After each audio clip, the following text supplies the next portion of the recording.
Hello friends, welcome करशा post live को। बहुत दिन पर आम वीडियो बनाऊँ। नुआ सरकार गठन होती। नुआ सरकार जो अच्छा आमर मोहन चरण माझी जड़े शिशु मंदिर आचार्य भाव में कम करते राज्यर भार शासन भार संभाली आम चैनल तरफ अशेष अशेष शुभकामना। यह सहित आम देखिलु जे किछि व्यक्ति किछि यूट्यूबर से माने बहुत सारा मिस इनफॉरमेशन आपण मानक दौरान जेटी कैंसल हवा संबंध में आपण समस्ते जानती जेटी केबेठारु पोस्टिंग सरी जाता केवल गोटे रिजोल्यूशन को लेकिन कन्फ्यूजन थिबारु समस्ते जो मैंने ड्राफ्ट लिस्ट को आसते जो मैंने ड्राफ्ट लिस्ट नथिले कोर्टकर द्वारस्थ होते प्रथम शुणाणी सरी डिस्ट्रिक्ट फोर जजमेंट आसीथिला ताको पुणी चैलेंज करागला डबल बेंच रे एवं से राय एपर्यंत आसी ना जदिव तार केस हियरिंग सरी जाइए। तो जहाँ भी रिक्रुटमेंट हम हियरिंग सरी जाइए और राय आसला पर ही हम ता पूर्वर आम जदि यही कथा रिमूव करवा जे जेटीएस कैंसल करने कि पिला लगी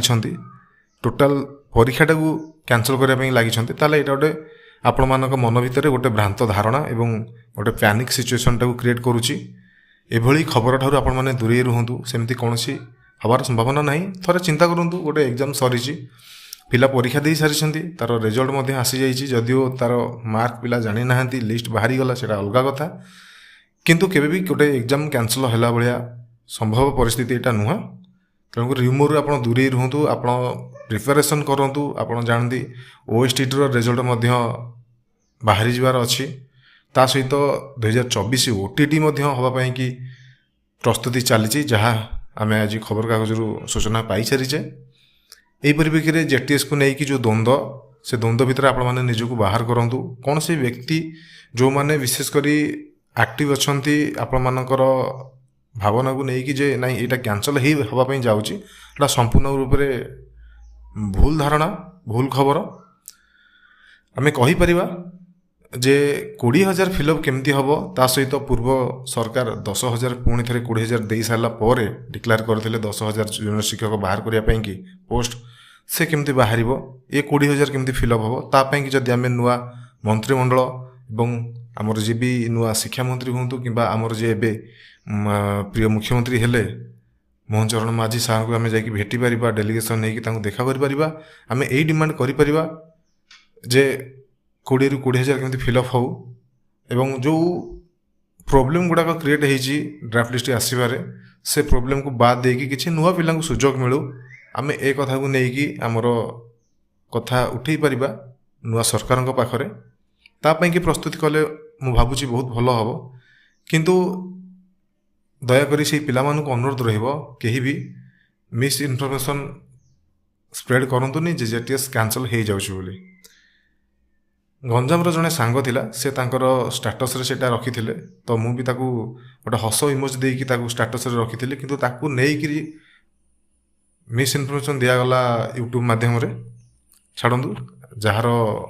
मन जोटी थी से सही कथा कहब किंतु एति कहबी आपण मानकू जे आमे जदि चाहिबा ताहले संपूर्ण भाव में 20,000 पोस्ट फिलअप हो पारिबो ता सहित आहरी 10,000 आसीबो। ए समय होची आपण मानकर सरकार ठारू काम आदाय करिवार काहेकि नुआ सरकार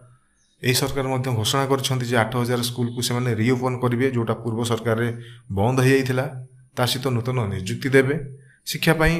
एमानकर विजन एमानकर मैनिफेस्टो देखले जना पड़ुची। तो आमे आशा करिबा जे केमिति आमे सजग रहीकरी आमे एकाठी रहीकरी ए सरकार ठारू आमर कथाटा को आदाय करि परिबा आमर काम को आदाय करि परिबा ना कि निज निज भितर आमे झगड़ागड़ी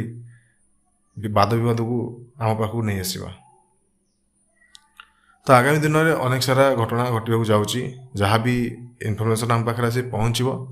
आम निश्चय आपण मानक जनइबू आपण मानक सुजोग दे आपण मानक केवल सूचना देवाई कि भिडियोटी आम करूँ।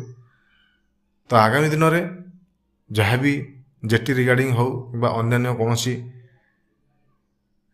करेन्ट अफेयर को लेकिन हो कि अनेक कौन करेन्ट न्यूज को लेकिन हो आम आप पाखे निहाती अपडेट दे आसबू। यदि आप प्रथम थर आम चैनल को देखुं तो निहाती शेयर करंतु सब्सक्राइब करंतु। धन्यवाद।